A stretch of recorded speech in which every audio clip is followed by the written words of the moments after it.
알고는 싶은데 읽기에는 바쁜 우리를 위한 독서 대행 콘텐츠 직독잡설 시작합니다.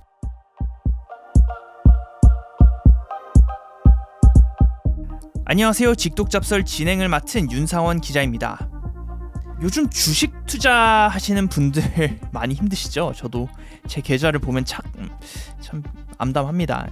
근데 이렇게 시장이 흔들리는 와중에도 승승장구하는 투자자들이 있다고 합니다. 다름 아닌 투자의 대가 워렌 버핏입니다. 이것도 오늘 보통 경제 팟캐스트에서 워렌 버핏 얘기를 하도 많이 하니까 왜 또 지겹게 워렌 버핏 얘기를 하나 하실 수 있겠지만, 오늘은 사람들이 몰랐던 버핏의 숨겨진 모습을 알려드린다고 남궁민 씨가 말을 하네요. 자, 그러니까 재밌는 내용들 많이 나올 테니까 끝까지 청취를 해주시고, 직독잡설 재밌게 듣고 계시다면 좋아요, 구독 꼭 눌러주시고 저희 유튜브, 인스타도 많이 들러주시길 당부드리겠습니다. 자, 그러면 이번 주도 직독잡설 시작하겠습니다.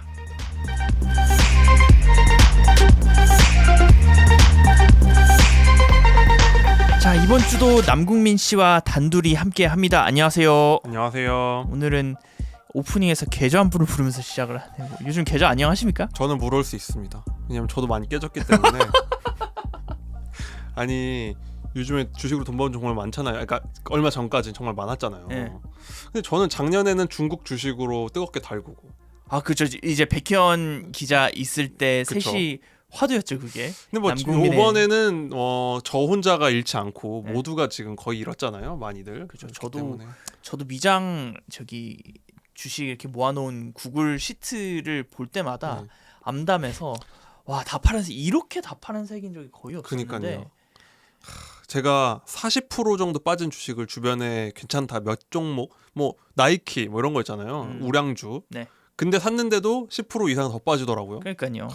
참 피해자가 저희 동기들 중에도 있으니까. 근데 지금 거의 회복했을걸요? 회복 안 했던데요? 그래요. 아무튼 네. 저점인 것 같아요, 저는. 그러니까 꼭 사기꾼들이 그렇게 얘기를 하더라. 최고인수야 고마워도 아니고. 네. 아무튼 그래서 계좌를 보면 암담하긴 한데 뭐 계속 반등을 한다는 얘기도 있고, 근데 지금 계속 뭐 저도 금융팀에서 일을 하니까 경제 기사를 볼 수밖에 없는 상황에서 뭐 반등을 할 수도 있겠다 이런 목소리가 조금씩은 나오고 있고, 아니다 그쵸? 더 빠진다 이런 네네. 얘기가 뭐 공존하고 있는 상황인데, 어떻게 살짝 한번 우리 남궁민 씨. 어차피 제 말을 듣고선 투자하시진 않을 테니까. 그러니까요. 이거 그냥 신뢰할 수 없는 그냥. 전 이미 중국 주식 사건 때문에 이미 다 알고 계실 테니까. 그러니까요. 네, 오늘 팟캐스트의 주인공 워런 버핏이 네. 힌트가 될 수 있어요. 이렇게 자연스럽게 네. 끌고 간다고. 버핏을 믿으세요. 저 말고. 버핏을 믿어. 버핏은 1분기에 엄청나게 많은 투자를 했거든요. 네. 그러니까 뭐 좀 더 얘기를 하겠지만 버핏은 샀다.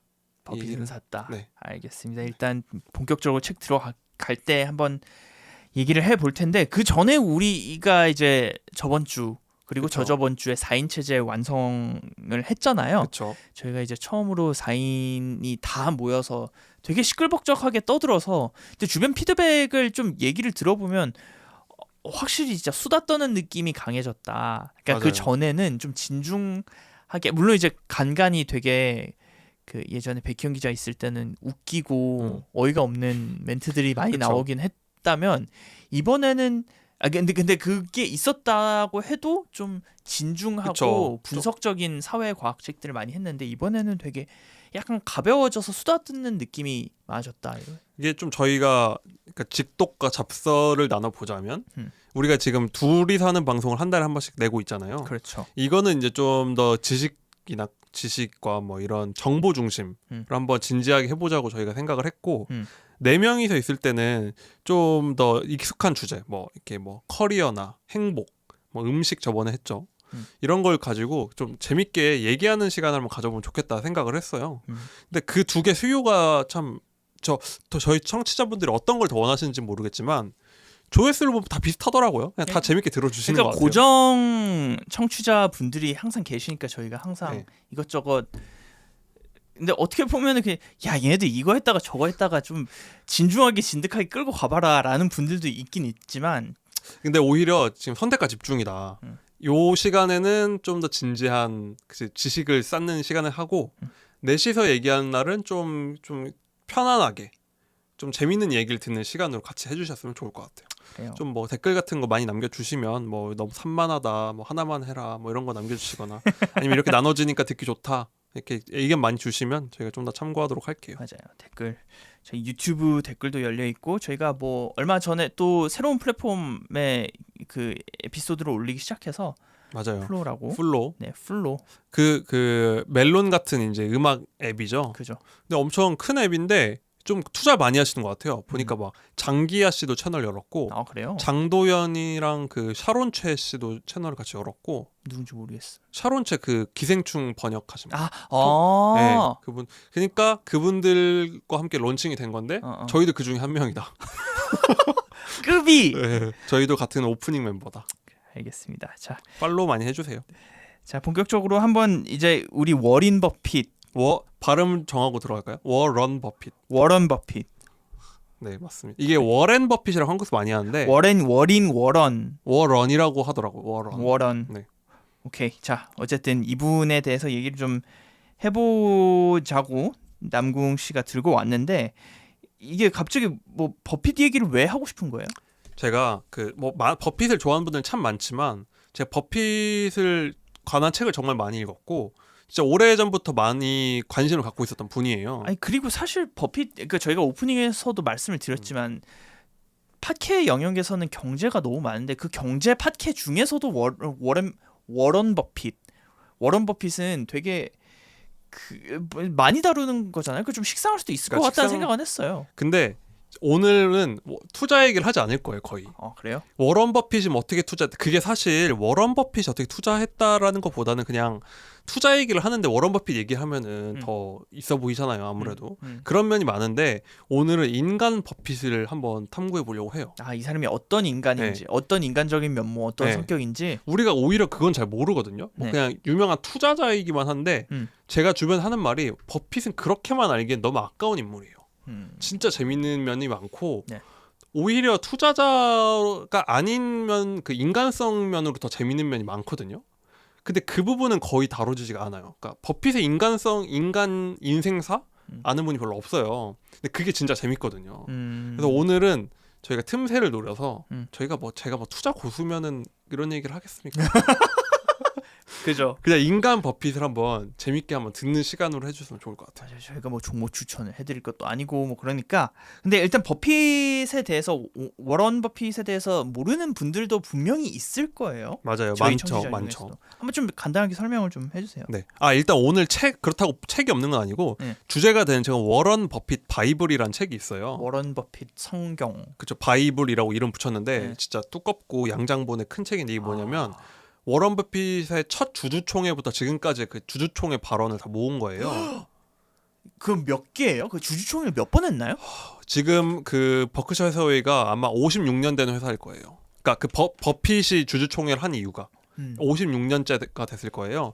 그 사이에 있어서 주주총회 발언을 다 모은 거예요. 그러니까 56번 정도의 주주총회 발언을 다 모았다. 주주한테 보낸 편지도 모으고. 그러니까 버핏은 책을 한 권도 안 썼어요. 의외죠. 소크라테스인가? 이거는? 의부는 책은 안 썼어요. 남들이 대신 대필해줘. 진짜 성경이네. 왜 성경을 예수가 직접 쓰지 않았잖아요. 직접 쓰지 않은 것처럼. 근데 이게 그러다 보니까 거의 버핏에 대해서 가장 잘 알 수 있는 자료는 제가 봤을 때 이 책이거든요. 그래요. 네, 뭐 자기가 한 말이니까. 그렇기 때문에 이 책을 중심으로 얘기를 할 거고요. 근데 아무래도 인간 버핏에 대해서는 이건 제가 좀 더 편하게 얘기를 해드릴게요. 그래서 방금 이제 유상원 기자가 그럼 버핏이 어떤 사람이냐 간단하게 설명을 해달라고 했잖아요. 그러니까 좀 설명을 드리면 일단 세계 최고의 투자자 누구나 알다시피. 근데 그럼 얼마나 돈이 많냐 하면 재산이 지금 한 135조 원 정도 있으세요. 135조 원. 네. 자. 그러니까 삼성이 우리나라에서 제일 큰 재벌이라고 쳤을 때 삼성 시총이 한 400조 하거든요. 시총이 400. 근데 그 시총을 다 가지고 있지 않을 테니까 재산만 따지자면 이재용 부회장이 재산이 한 15조 정도 돼요. 야. 그러니까 한 10배 있다. 10배네. 이재용 10재용 있다. 그 정도 재산이다. 재용, 그 정도 재산이다라는 거죠. 워런 버핏. 진짜 대단한 부자고 음. 지금 아마 한 2, 3등 하실 거예요. 제가 알기로는 그 다른 세계 분들이 부호. 많이 떨어져서. 음. 그리고 이분이 진짜 대단한 거 뭐냐면 네. 91살이세요 지금 한국 나이로. 그럼 거의 진짜 지팡이 짚고 다니고 그쵸. 어디 못 돌아다니실 것 같은데 근데 정정하시네요. 버핏 은퇴설이 언제 나온지 지금 4, 50년 됐거든요. 4, 50년? 한 3, 40년 됐어요. 3, 40년. 네. 왜냐면 그 워런 버핏 바이브를 보면 앞에서부터 쭉 나와요. 그럼 중간쯤부터 버핏의 후계자를 누구 할 거냐를 얘기를 해요. 근데 이분이 거의 그 투자업계 엘리자베스 여왕이에요. 퇴임을 안 해. 와, 진짜 그렇군요. 어쨌든 그러니까 91살에 아직도 투자를 하고 계신 네. 거고. 그리고 이분이 지금 버크셔 해서웨이라는 회사를 지금 운영하고 계신 분인데 네. 거기로 투자를 하는 거예요. 버핏이 투자하는 건 자기 계좌로 하는 게 아니라. 음. 근데 이게 56년 동안 투자를 했는데 네. 누적 그러니까 연간 그러니까 매년 몇 프로 정도 수익이 났냐면 그 연환산을 하면 20%. 자, 20%라고 하면은 좀 감을 못 잡을 수 있는 청취자들도 있으실 거예요. 이걸 제가 그 56년 전에 10,000원이 있었으면 지금 얼마가 됐냐고 하면 그 10,000원이라고 했잖아요. 2억 7,400만 원이 됐어요. 왜냐면 누적 수익률이 274만 %거든요. 만 단위라고요? 274만 %의 수익률이 됐어요. 야. 처음에 10,000원 있었으면 만약 제가 지나가다가 버크셔 해서웨이 10,000원을 넣어놨으면 네. 지금쯤 물론 긴 시간이지만 네. 그 274억이 돼 있다. 2억 7,400만 원이 돼 있다는 거죠. 물론 이제 물가 상승 같은 거를 감안을 하긴 해야겠지만 그쵸. 그래도 27,400배. 배대 이게 코인이 아니거든요. 와. 그냥 주식이 그랬다는 거고 네. 더 중요한 건 56년 동안 회사가 망하지 않고 네. 계속 성장해 왔다. 그게 정말 대단하죠. 이분이 정말 대단한 건 투자 실력도 대단한 거예요. 연 20%씩 50 몇 년간 달려오신 거거든요. 네. 이게 마라토너로 치면 한 20년 동안 계속 2시간 5분 컷을 끊는 거예요, 거의. 그게 정말 대단한 거고. 네. 그리고 보통 투자자들이 이게 왜 버핏이 정말 누구도 덤비지 않는 최고의 투자자냐면 네. 우리가 아는 유명한 투자자들 많잖아요. 뭐 피터 린치라든지 레이 달리오라든지. 달리오 이런 분들 많잖아요. 근데 그분들은 보통 전성기를 10년, 20년 정도를 많이 봐요. 뭐 피터 린치 같은 경우는 한 1, 20년 정도 하셨고 펀드를 해산하고 은퇴하셨거든요. 네. 근데 이렇게 오랫동안 롱런한 투자자는 거의 없어요. 그러니까 거의 자본주의가 생긴 이후에 이렇게 길게 롱런한 투자자 거의 없을 유일무이. 거의 그 수준이다. 그러니까 버핏은 그냥 투자를 막 그때그때 잘하는 사람도 맞지만 정말 롱런 그 인생 자체에서 승리자다. 투자로서는 그런 사람이라고 할 수 있습니다. 그렇군요. 길게 보는 투자자다 이렇게 볼 수 있는 건데. 네. 그러니까 이렇게 오래 투자하기에는 사실 쉽지가 않으니까 현실적으로 봤을 때도. 그렇죠. 보통은 돈 벌고 그만두잖아요. 네. 근데 재산이 너무 많아져서 100조 원이 넘어갔는데도 지금도 투자하시는 분이니까. 그러면 91살이시면 네. 언제 투자를 처음 시작하신 거예요, 이분이? 이분이 투자를 시작한 게 한 10살 때쯤 시작했습니다. 10살 때 주식 계좌를 텄나요? 이게 그 좀 복잡한데 네. 그러니까 일단 제가 10살 정확히 10살인지 몰라도 그쯤에 초등학생 때였거든요. 네. 제가 기억한 나이가. 네. 그래서 이거 보면서 초등학생 때부터 투자를 했네 생각했는데 그 말은 그럼 80년째 투자하고 있다는 거예요. 이분 버핏의 계좌가 있었다면. 그게 맞는 거예요, 근데 진짜? 네, 맞아요. 그러니까 그때 그 계좌 그대로 있진 않지만 네. 버핏은 10대 때부터 계속 투자한 건 맞아요. 신기하다. 왜 그러냐면은 네. 그 뒤에 얘기를 드릴 거고. 그러니까 이분이 80년대 투자 중이잖아요. 그러니까 제가 봤을 땐 그 수명도 실력이다. 건강도 실력이다. 그죠. 그 도중에 돌아가시거나 뭐 이렇게 판단력이 흐려지시면 그쵸. 투자를 못 하는 거니까. 그 예전에 그분 누구죠? 그 여자 배우 이번에 미나리로 상 받았던 윤여정 씨가 그랬잖아요. 자기보다 앞섰던 여배우들이 다 돌아가셨다고. 근데 이분은 정말 대단한 게 한 50대 때쯤에는 재산이 한 1조 원 그 정도였어요. 근데 지금 재산 135조잖아요. 그럼 버핏의 재산 대부분은 노년에 번 거예요. 그러니까 그 앞에서 정말 대단한 사람이 50대 1조 있는 사람 거의 별로 없잖아요. 그렇죠. 근데 그 이후에 100배 넘게 불렸다. 그러니까 이분은 정말 그 롱런의 제왕. 그러니까 그 클래스가 다른 거. 그러니까 조용필 같은 분인 거죠. 말하자면. 바운스 같은 노래 내시는 거니까. 그렇죠. 근데 우리 할머니 때도 인기가요 1등이었는데 지금도 인기가요 1등이다. 그런 분이라고 할 수 있습니다. 진짜 그러니까 뭐 유일무이하다는 게 그냥 뭐 오랫동안 투자를 한 것뿐만이 아니라 오랫동안 수익을 엄청나게 크게 낸 그쵸. 점에 있어서도 되게 그쵸. 진짜 유일무이한 투자자였네요. 지금 월가에서 잘 나가는 분들이 한 20년 정도 된 경력분들이 많으시거든요. 그분들이 이분 따라잡으려면 최소 60년은 더 버텨야 된다는 거죠. 그럼 뭐 거의 비판 같은 것도 안 받고 되게 신으로 추앙받겠네요. 워렌 버핏. 근데 그럴 것 같은데 네. 사실 버핏은 특징이 주기적으로 까입니다. 누구한테요? 시장에서 엄청 조리돌림을 당할 때가 있어요. 조롱을 당해요. 아 그래요? 네. 그러니까 버핏 하면 모두가 떠받들 것 같잖아요. 네. 근데 버핏의 특징이 뭐냐면 주기적으로 까임을 당하거든요. 그게 왜 그러냐면 요즘 시장이 엄청 안 좋아요. 안 좋잖아요. 모두가 얘기한 것처럼. 그렇죠. 아까. 뉴스 좀만 보시면은 뭐 다 무슨 아시죠. 스태그플레이션 온다, 네. 뭐 주가 빠지고 있다 이러니까. 근데 요즘에 버크셔 해서웨이는 그 시장 주가 지수보다 훨씬 오히려 덜 빠지고 승승장구하고 있거든요. 물론 요즘 조금 빠졌는데 네. 승승장구하고 있으니까 이렇게 장이 안 좋은데도 버크셔는 잘 나가고 있어요. 그러니까 이게 근데 좀 들어가기 전에 버크셔 해서웨이라는 데를 다시 설명드리면 워런 버핏이 투자를 하는 회사다라는 건데 여기가 보통 뭐 이런 에너지, 금융주 뭐 애플 여기 많이 투자를 하다 보니까 요즘에 좀 괜찮은 주식들이에요. 그러니까 잘 나가고 있어요. 근데 요즘은 사람들이 와 역시 버핏 하는데 작년까지만 해도 버핏이 맛이 갔다 이런 얘기하는 사람들이 정말 많았어요. 그래요? 네. 왜?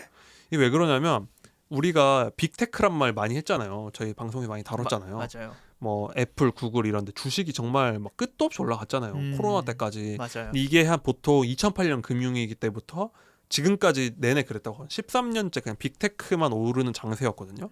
그리고 작년에 재작년에 막 처음 들어본 회사들 막 10조 가고 이런 경우 진짜 막 스타트업들 그쵸. 난리 났었죠. 맞아요. 근데 버핏은 포트폴리오에서 애플 말고는 이런 빅테크를 투자를 안 하고 있어요. 그래요? 정말 그 아마 버핏이 한 게 아니라 그 버핏의 펀드 매니저들이 한 아마존이랑 조금 투자한 건 있는데 그런 거 빼고 버핏 직접 한 거는 애플이랑 스노우플레이크라는 스타트업 두 개밖에 없어요.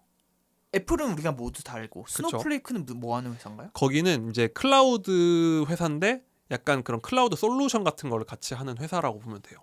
근데 여기 정도를 빼고는 여기도 정말 작은 그러니까 버핏의 자산에서 0. 몇 프로 정도예요. 그러니까 사실 그 테크주를 안 산 거예요. 그러니까 사람들이 야 버핏 완전 마탱이 같다. 노인되더니 감이 떨어졌다고 엄청 욕을 했어요. 그리고 작년에 딱 데뷔가 됐던 게 그 캐시우드라고 이제 점점 잊혀진 이름이 되어가죠. 돈나무 언니. 예. 그분이 막 수십 프로씩 오르니까 근데 버핏은 엄청 그 버크셔는 좀 지지부진했거든요. 그러니까 사람들이 버크셔는 끝났다. 버핏은 노인이라 가지고 감이 없다. 난리가 났었어요. 네. 근데 투자 업계에서 하는 말은 버핏이 조롱당할 때가 끄트머리다라고 얘기를 많이 하거든요. 그 상승세의 끄트머리다. 상승세의 끄트머리다. 근데 실제로 그렇게 됐잖아요 지금. 맞아요.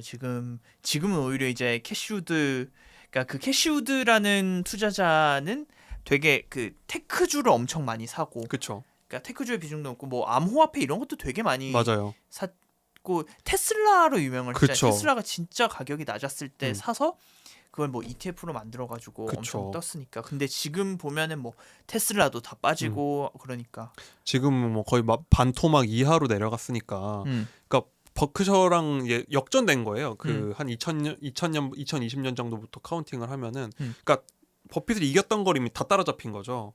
그러다 보니까 와 역시 버핏이 된 거라는 거죠. 자 그러면 일단 뭐 대체 어떤 사람인지가 너무 궁금한데, 그러니까 이렇게 대단한 사람은. 네. 어떻게 뭐 성장을 해왔는지 차근차근히 어렸을 때부터 한번 짚어볼까요? 네. 그러면은 이제 버핏의 어렸을 때부터 차근차근 얘기를 드려볼게요. 그러니까 버핏이 1930년생인데요. 이때가 언제냐 하면 1차 세계대전 끝난 이후거든요. 저희 일제강점기 때네요. 그렇죠. 네. 그 일제강점기 되고 2차 세계대전 직전이죠. 근데 그렇게 옛날 뻔인데 아까 제가 10살 때부터 주식 투자했다고 했잖아요. 네. 근데 그게 말이 안 되는 것 같은 게 네. 지금 같은 때가 아니잖아요. 옛날에는 지금처럼 무슨 뭐 이렇게 앱 하나로 주식 투자하는 시대가 아니잖아요. 그렇죠. 애가 어떻게 투자하자 하냐고 할 수 있는데 어떻게 할 수 있었냐면 아버지가 주식 브로커였어요. 아 그래요? 네. 이게 참 그러니까 콩 심은 데 콩 나고 파 심은 데 팥 나는 그러니까 아버지도 꽤 유능한 주식 브로커셨어요. 꽤 유명하셨다고 해요. 네. 그러다 보니까 그 머리를 받은 것 같아요. 아무리 봐도. 그리고 어릴 때부터 아버지의 일에 너무 관심이 많았고 그러니까 그때 알바를 해서 그 돈으로 주식을 샀어요.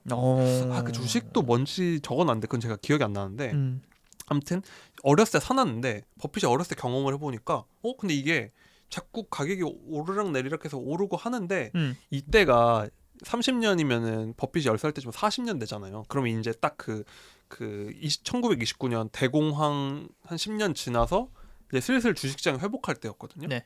근데 버핏이 어린 나이에 보니까 이게 1년에 5% 몇 프로씩 오르는데 이게 몇 년 지나고 보니까 엄청 많이 올라 있는 거예요. 근데 버핏이 이때 안 거예요. 한 번 사서 이렇게 복리라 그러죠. 산 게 오르고 또 오르고 그게 반복되다 보면 엄청 그 재산이 불어난다고 하잖아요. 버핏이 어린 나이에 딱 그 복리의 마법이라는 걸 경험을 한 거예요. 이렇게 사놓고 예를 들면은 100원에 산 게 110원이 됐는데 네. 10% 오르면 11원이 오르고 이런 식으로 막 점점 커지잖아요. 그러니까 쌓인 이자만큼 그 원금에 다시 돌아가게 되니까 네. 다음번 이자를 받을 때 훨씬 더 많은 이자를 그쵸. 받을 수 있는 복리. 눈덩이처럼 네, 그쵸. 흘러가는. 어렸을 때 그거 깨우칠 거예요. 그래서 버핏이 어린 나이에 이 주식 맛을 본 겁니다. 그러다 보니까 네. 아버지의 영향도 있고 뭐 네. 재능도 있고 뭐 그런 맛도 보고 하니까 진로를 이쪽으로 정했어요. 일찌감치. 네. 그래서 머리가 워낙 좋은 분이니까 뭐 좋은 대학이죠. 펜실베니아대 경제학과에 갔는데 명문대 같네요. 명문대 갔죠. 네. 근데 관두입니다. 중간에. 근데 중간에 관두고 네. 역시 또 천재는 또 자퇴를 해야 제맛인 전통이 이때부터 있었지 않나. 그러니까 뭐 무슨 빌 게이츠도 그렇고 그쵸. 저커버그도 그렇고. 그러다가 어디로 왔냐면 이분이 오마하의 현인이라는 별명이 있잖아요. 네. 그게 네브라스카주에 있는 오마시에 사시거든요. 그래요? 네. 근데 이분이 네브라스카 대를 나왔어요. 생각보다 평범한 젊은 시절인데. 그렇죠. 지방대 이제 자기 동네 그냥 주립대 나온 거겠죠. 네. 네브라스카 대가 주립될 것 같은데. 그러니까 젊을 때는 그냥 그런 대학을 나왔다는 거예요. 여기까지 들어보면 젊을 때 뭐 의외로 평범하게 살았네 싶을 수 있잖아요. 근데 이분이 35살에 이미 100만 부를 가진 백만장자가 되십니다. 그래요? 네. 그러니까 난부는 난분이에요. 이분은. 그러니까 평범하지는 않네. 확실히 평범한 건 아니에요. 이분이 인생이 어떻게 튀었냐면 그러니까 그 대학 생활과 요거 사이가 있어야 되잖아요. 그러니까 네브라스카 대학에 대해서는 별로 뭐 얘기하는 게 없어요. 그냥 뭐 평범하게 나온 것 같아요. 근데 나오고 언제 인생이 바뀌냐면 콜럼비아대 경영대학원을 가세요. 또 대학원은 명문대로 가시네. 네, 다시 명문대를 간 거예요. 근데 거기에 갔는데 보통 이런 분들이 그런 얘기하면 뭐 대학에서 배운 게 없다, 뭐 심심했다 이런 얘기 하잖아요. 근데 앞에서 그랬대요. 워낙 똑똑하니까 그랬을 것 같아요. 근데 경영대학원 가서 누굴 만나냐면 벤저민 그레이엄이라는 투자자를 만나요. 뭐 하는 사람이에요? 이분이 지금은 잊혀졌는데 말하자면 버핏 윗세대의 버핏이에요. 버핏이 어렸을 때의 버핏 같은 분. 그쵸. 벤저민 그레이엄이 쓴 책들이 있어요. 근데 진짜 어렵거든요, 사실. 그러니까 이분이 우리가 가치 투자하면은 버핏이지만 사실 어쩌면 자본주의 역사에서 처음으로 가치 투자라는 걸 정립한 사람이 이 사람이에요. 그때는 주식 시장이 어땠냐면 우리 막 그래도 초보 투자자들도 무슨 뭐 PBR, PER 이런 거 요즘은 워낙 뭐 컨텐츠가 많으니까 좀 배운 분들이 많잖아요. 네. 근데 이때는 그런 게 없어서 그냥 진짜 무지성 투자예요. 가치 평가 이런 거. 왜냐면은 회계장부도 믿을 수가 없고 그냥 막 뭐 감으로 투자를 하는 거죠. 그냥 이름이 마음에 드네? 진짜 그런 수준인 거예요. 그러니까 그때는 왜냐면 그게 사람들이 바보여서가 아니라 뭐 아는 게 없으니까 다들. 그죠, 맞아요. 그러니까 그 수준 자체가 낮았던 건데 이분은 이런 장부 가치라는 게 있고 이거랑 주가를 비교해서 너무 싼 주식은 언젠가 오를 거야. 이게 지금은 너무 당연한 가치주 이론이지만 네. 이분이 이걸 맞는 거예요. 그러니까 정립을 한 거예요. 그때랑 지금 완전 다르거든요. 무지성 거의 투자. 선구자네요. 그렇죠. 선구자죠. 그래서 이 버핏이 뭐라고 하냐면 자기 인생의 85%는 벤저민 그레이엄이 만들었다고 해요. 그래서 나머지 85%는 이제 필립 피셔라는 또 다른 투자자분이 있는데 아무튼 그 벤저민 그레이엄을 존경한다. 근데 이분을 컬럼비아대 경영대학원에서 만나고 인생을 바꾸는 계기가 되는 거죠. 뭘 배웠는데요? 근데 이 가치 투자 이론을 배운 거예요. 가치라는 건 결국은 예를 들면은 제가 남국민 회사가 100억짜리 빌딩을 갖고 있는 회사인데 네. 주식시장에서 남국민 회사가 50억 원에 거래되고 있다. 그럼 너무 싼 거잖아요. 그죠. 그러니까 한마디로 50억 원 주고 우리 회사 사서 100억짜리 빌딩 팔면 50억 남는 장사잖아요. 근데 이걸 보통 PBR이라고 해요. 아주 원시적으로. 그러니까 PBR. 그러니까 주식 그 시가총액을 이 회사의 자산으로 나눈 값이거든요. 그러니까 PBR이 내 주머니에 100원 있는데 내 주머니를 50원에 산 거랑 마찬가지인 거죠.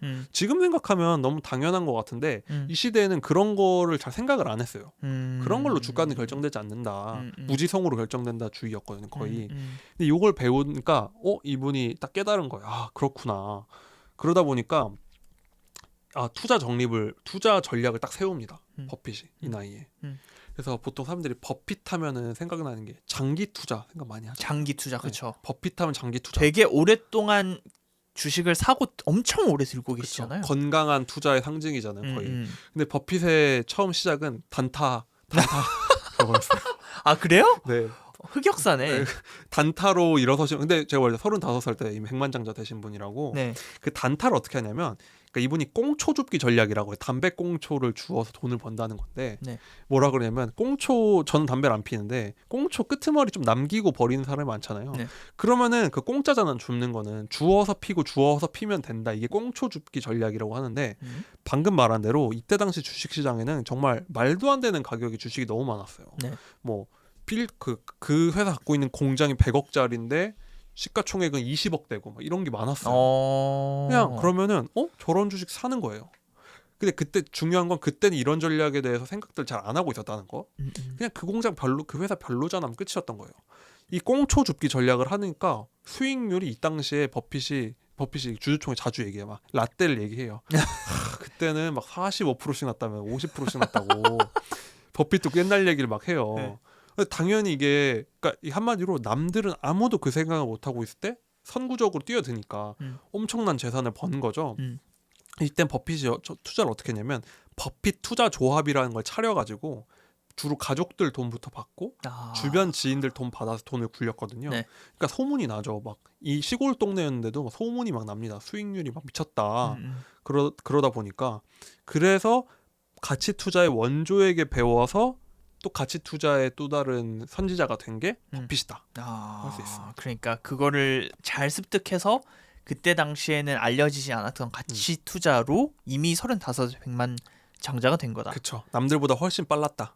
근데 그 비법은 꽁초 줍기 단타 전략이었다. 그럼 그 이후에도 뭔가 탄탄대로였어요? 계속 수익률도 잘 쌓이고? 그러니까 35살 제가 얘기를 했잖아요. 네. 근데 이때 인생의 위기가 찾아옵니다. 뭔데요? 뭐냐면 바로 버크셔 해서웨이에 투자한 거예요. 자, 버크셔 해서웨이는 아까 버핏이 투자를 하고 거기에 몸을 담으면서 거기서 투자를 하는 회사라고 하지 않았어요? 그쵸. 버핏의 상징인 회사를 만났는데 네. 그러면 이게 배우자와 마찬가지인 회사인데 왜 위기냐 하면 처음 만나면 진짜 코미디예요. 그러니까 버핏에 대한 그 환상을 오늘 많이 깨드리는 시간을 하고 싶었던 건데 처음 만나면 진짜 웃겨요. 이게 버핏이 원래 버크셔가 원래 뭐 하는 회사냐면 섬유 수출 회사예요. 그러니까 옷 만들어서 파는 회사예요. 아, 그래요? 제조, 그러니까 공장에 그 섬유 공장. 우리 어렸을 때 왜 부산 이런 데 있는 그 공장이에요. 근데 당시에는 업황이 엄청 안 좋았어요. 이때가 버핏이 35살일 때니까 1965년쯤이잖아요. 그죠? 그러니까 이때가 언제냐면 전쟁 끝나고 일본 경제 발전하고 우리도 발전하면서 우리도 원래 가발, 뭐 섬유, 신발 이런 걸 시작했잖아요. 그러니까 제3세계 이런 나라에서 섬유 이게 저가 노동력으로 섬유 산업이 크기 시작할 때예요. 그러니까 당연히 미국은 인건비 그때도 비쌌으니까 섬유 산업이 당연히 안 좋았겠죠. 그러니까 버핏의 그 꽁초 줍기 전략을 지금 재미를 보고 있잖아요. 네. 그럼 버핏 눈에 이 버크셔가 꽁초가 눈에 들어온 거예요. 버크셔가 당시에도 엄청 큰 공장 갖고 있고 뭐 장부 가치가 얼마고 한데 주가가 너무 싸네 하고 들어간 거죠, 이분이. 네. 근데 이게 우리도 왜 그런 거 많이 하잖아요. 그 비자발적 가치 투자, 비자발적 장기 투자 된다고. 네. 그러니까 싼 줄 알고 들어갔는데 계속 물린 거지. 물린 거죠. 그러니까 버핏이 물린 거예요. 아, 버크셔에? 네. 그러니까 이게 자기는 저게 너무 저평가돼서 복귀를 할 줄 알았는데 네. 이게 산업 자체가 그냥 죽어버리니까 이게 회복이 안 되는 거예요. 네. 그러다 보니까 이게 버핏 인생 위기가 와요. 작은 금액을 넣은 게 아니거든요. 얼마 넣었는데요? 제가 액수는 잘 기억이 안 나는데 네. 버핏이 물렸다 할 정도의 액수였어요. 그러니까 버핏의 위기가 찾아온 거죠. 네. 근데 우리도 보통 그 물린 것만으로는 인생이 큰 문제는 안 생기잖아요. 네. 보통 언제 꼬이냐면 물을 타기 시작하면 그렇죠. 물을 탈 때지. 그렇죠. 물 타다 보면 대주주 된다 그러죠. 네. 제가 아는 그 주식 하나가 있는데 한국에도 유명한 그 OCI라는 주식이 있어요. 네. 이게 2008년에서 한 90% 가까이 빠진 주식인가 있거든요. 태양광 주식이라 가지고 이게 지금도 그거 회복을 못했을 거예요 아마. 아 진짜요? 네, 지금도 회복을 못했을 거예요. 근데 이런 걸 그래서 OCI가 당시 진짜 최고 인기주였어요. 태양광 열풍 때문에. 그래서 여기서 물을 타다가 진짜 거의 인생을 건 분들이 많으시거든요. 네. 유명해요. 그런 물 타다 대주주 된다의 유명한 주식 중에 하나인데 버핏이 딱 그렇게 된 거예요. 더 큰 문제는 뭐냐면 버핏에게 한 번 도망갈 기회가 있었어요. 이 버크셔의 CEO가 당시에 스탠턴이라는 사람이 있었는데 네. 이 사람이 버핏한테 너 주식 갖고 있는 거 내가 주당 11.5달러에 다 살게 한 거예요. 기회가 온 거죠. 그죠. 그랬는데 그래서 오케이 해서 버핏이 콜했어요. 아 이제 턴다. 콜을 했는데 이 스탠턴이 나와가지고 네. 11.5달러 말고 11.375달러에 살게 한 거예요. 그러니까 아니 사놓기로 우리도 왜 구두 합의해놓고 네. 계약 우리도 중고나라에서 그런 경우 많잖아요. 그 얼마에 살게요 하고 만났는데 근데 깎아주시면 안 돼요. 만났는데 막상 만나서 네. 진짜 열받잖아요. 그렇죠. 그렇게 되면은 네. 버핏이 엄청 열받은 거예요. 그러니까 이게 1% 정도밖에 안 돼요. 1, 2% 정도 가격인데 네. 버핏이 엄청 열받은 거예요. 음. 그래서 버핏이 돈이 많잖아요. 젊잖아요 아직. 그죠. 그래서 노기가 화가 나가 오기가 생겨가지고 음. 그냥 버크셔를 인수해 버립니다. 너 당해봐라 이러면서. 당해봐라 하고 돈을 털어서 버크셔 사버린 거예요. 네. 그러니까 이게 뭐 비자발적 물타기는 아니지만 네. 그 오기를 부리다가 회사를 사버린 거예요. 근데 아까 말씀드렸다시피 그 미국의 섬유 산업은 결국 부활하지 못했죠. 그러니까요. 그러다 보니까 진짜 인생의 위기가 여기 찾아온 거예요. 그러니까 이게 보면은 버핏이 절대 이런 짓 안 할 것 같잖아요. 네. 버핏이 젊었을 때 버크셔를 만난 것 자체가 홧김에 시작되는 사건이다. 와, 진짜 근데 버핏답지가 않네요. 생각해 보면. 우리가 아는 버핏이 아니죠. 그러다 보니까 그래서 사서 그 스탠턴을 내쫓긴 해요. 네. 자르는 거죠.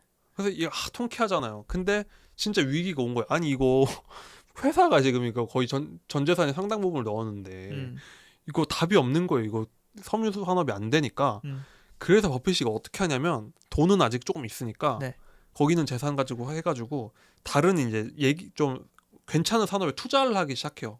그 회사의 자산으로. 네. 그러다 보니까 본업은 계속 몰락하고 있는데 네. 투자하는 거는 또 투자 능력은 뛰어난 분이니까 투자하는 회사 다 잘 되잖아요. 네. 그러니까 버크셔가 어떻게 하다 보니까 투자 전문 회사가 된 거예요. 그래? 그러니까 섬유 회사에서. 섬유 회사에서 투자 전문 회사가 된 거예요. 그러니까 이것만 봐도 저도 어렸을 때 그 생각했거든요. 아니 버핏 회사 이름을 왜 저렇지? 생각을 그러니까요. 이름이 되게 독특하잖아요. 그렇죠. 엄청 독특하잖아요. 근데 사실은 이런 흑역사가 있었다. 신기하다. 네. 네, 그리고 되게 근데 사실 딱 보았을 때는 좀 인자한 성격 같기도 하고. 그렇죠. 그다음에 원래 투자자들한테는 진짜 아까 남궁 씨가 얘기를 했던 것처럼 장기 투자의 그 대가니까. 그렇죠. 건강한 투자, 오량주 투자. 그리고 뭐 이렇게 일희일비하지 않고. 그렇죠.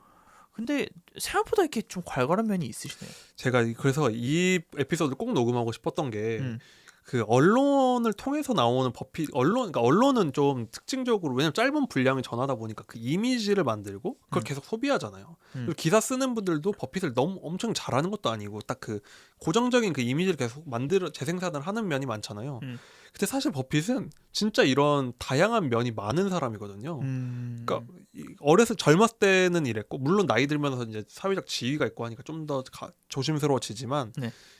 우리가 모르는 면이 아직도 많습니다. 미디어에서 소비되는 그 모습들 말고 좀 그쵸. 진짜 인간적인 면모들이 많고. 그래서 오마하의 현인이라는 말이 이분한테 그렇게 어울리지 않는다. 현인은 아니다. 네, 제가 생각할 때 이분에 진짜 어울리는 캐릭터는 뭐냐면 네. 그 이탈리아 마피아 그 카르텔 이야기를 담은 그 대부 있잖아요. 갓파더. 네. 거기 보면 돈 꼴레오네가 나오잖아요. 네. 근데 그분이 그 깡패 생활로 평생에서 대부가 갓파더가 된 분이지만 네. 엄청 거친 인생을 살다가 그 품격 있는 모습을 보여주는 거잖아요. 네. 그러니까 지금 그 영화에 나오는 거 품격 있는 거지만 사실 엄청 거친 인생을 살았잖아요. 그러니까 딱 버핏은 투자 업계의 돈 꼴레오네 같은 사람이다. 진짜 산전수전 다 겪고. 네, 다 겪고 이제 그런 존재가 된 거지. 이분이 젊었을 때부터 그렇게 현인 같은 사람은 아니었다. 하는 겁니다. 근데 이제 그 이미지 버핏을 만든 이미지들 중에서는 이제 뭐 엄청난 천재 투자자 이런 것도 있지만 약간 그 미디어가 좋아하는 버핏의 모습은 소탈한 모습인 것 같기도 해요. 그쵸. 예를 들어서 삼성 그 폴더폰을 아직도 물론 최근에 바꾸셨다고 듣긴 했지만 그렇죠. 뭐 그런 폴더폰을 사용하고 있다거나 그렇죠. 그냥 햄버거 사 먹고 막 뭐 비싼 집에서 살지도 않고 되게 그냥 서민적인 집에서 계속 살아가는 그런 모습들을 맞아요. 보면은 이분이 막 엄청나게 로얄 로드를 걸어오진 않았겠구나라는 생각이 그렇게들 생각을 하시죠. 예. 그러니까 버핏이라는 사람을 그 지금도 투자를 하는 거잖아요. 네. 그러니까 이분은 그러니까 돈 벌라고 투자를 그러니까 물론 돈을 그러니까 그 경제 활동으로 투자를 하는 게 아니라 네. 그거 자체를 너무 좋아하는 분이고 다른 거는 그냥 신경을 거기서 재미를 못 느끼는 분이다. 그러니까 진짜 나는 미친 듯이 부자가 돼서 롤스로이스를 끌고 막 집 두세 채 갖고 막 대저택에 살 거야가 아니라 내 재산이 불어나는 그 숫자가 불어나는 게 너무 좋아라는 성격이니까 그렇죠.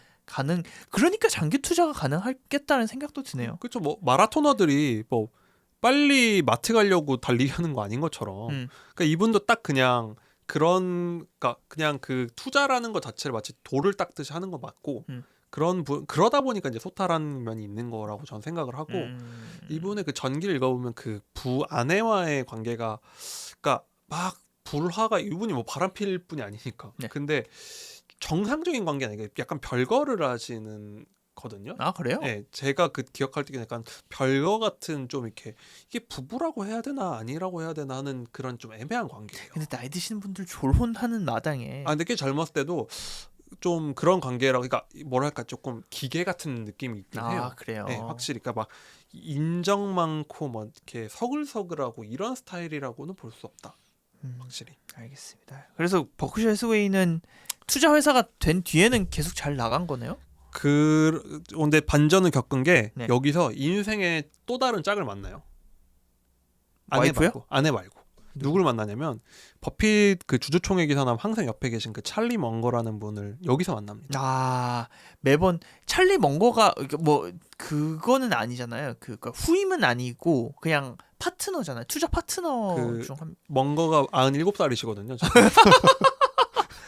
97살이시고 이분도 진짜 올해 이분이 진짜 더 재밌는 건 이분이에요, 사실. 그래요? 근데 이분이 좀 언론에서 멍거 발언을 인용할 멍거가 비트코인 비판을 엄청 세게 하시는 그렇죠. 분이라서 맞아요. 저도 기사를 썼어요. 네. 그러다 보니까 멍거를 얘기했는데 멍거 잘 모르니까 한국 사람들이 버핏의 오른팔 이렇게 붙이는데 절대 오른팔 같은 분이 아니라 진짜 그냥 딱 동업자예요. 동업자. 그런 분인데 이분을 그 버크셔에 들어와서 투자한 회사의 이사였거든요. 네. 근데 얘기하다 보니까 통한 거예요. 네. 그래서 이분이 합류를 해서 동업 관계가 되고 그때부터 버핏의 인생이 다시 한번 변곡점을 맞습니다.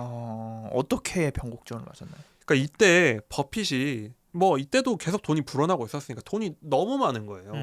근데 그 버핏의 전략이 저거잖아요. 그 꽁초죽기 기술. 네, 싼 거를 엄청 싼 값에 사서 그쵸. 비싸게 파는. 근데 예를 들면은 제가 뭐 어느 예를 들면 꽁초 하나에 200원씩이 된다고 해요. 근데 꽁초 하나에 뭐 1,000원씩 준다고 해요. 예를 들면은 그냥 우리 같은 직장인들은 그걸 매일 주면 꽁초 하나에 1,000원이면 괜찮은 값이잖아요. 그쵸? 매일 주어요. 괜찮잖아요. 근데 예를 들면 우리가 100억대 부자가 됐어요. 근데 꽁초로는 이제 더 이상 이 수익률은 나지만 맞출 수가 없는 거예요. 그러니까. 그 양을. 네. 근데 그 꽁초 주식들 특징이 잡주라고 하죠 보통. 그 한 시가총액 얼마 안 되고 네. 막 그 주식창에 보면은 뭐 거래량 뭐 열 몇 주 막 이런 것들도 있어요. 뭐 100몇 주 이런 것들 있잖아요. 여기 이런 주식들을 꽁초를 줍는 건데 재산이 너무 많아지니까 버핏이 사면 이게 더 이상 그 값이 유지가 안 되는 거예요. 꽁초를 주어서 유지할 수 있는 재산이 아니에요, 이제. 너무 뭐 백만장자 이러니까. 그렇죠. 돈이 너무 많으니까 이분이 움직이면은 그냥 그런 잡주 같은 것들은 가격이 다 왜곡돼 버리는 거예요. 그죠. 그러니까 버핏이 이제부터 살짝 그 수익률이 조금씩 떨어지기 시작합니다. 그래서 버핏이 엄청 고민하고 있었어요. 이거 내가 언제까지 꽁초를 주울 수 없고 우리 스승님이 알려주신 이 꽁초 전술이 안 통하네? 고민을 하고 있던 차였는데 네. 멍거를 만난 거예요. 근데 이때 멍거가 알려줍니다. 야, 인생은 꽁초만 주어서 살 수 없다. 여기서 멍거가 알려준 게 경제적 해자가 있는 우량한 기업을 사라라고 한 거예요. 우량주 투자를 해라. 우량주 투자를 해라라고 얘기를 한 거예요. 이때부터. 네. 멍거가 했던 말이 얘는 10원짜리를 자꾸 1원에 살라고 하는데 100만 원짜리를 50만 원에 사는 것도 좋은 투자다. 그렇죠. 알려주는 거예요. 자산 규모가 많으니까. 그렇죠. 근데 버핏의 지금까지 인생에 봤을 때 10원짜리를 1원에 사야지 그게 투자지 하시면서도 멍거가 이제 얘기를 한 거예요. 근데 그게 당연히 둘이 똑똑한 분이니까 통한 거죠. 그래서 멍거의 그 경제적 해자란 말 요즘 많이 하거든요. 버핏이 맨날 얘기하는 경제적 해자가 그 성 주변에 있는 그 옛날에 성들은 성벽이 있고 그 겉에 이렇게 그 수로를 파가지고 물을 이렇게 채워놨었거든요.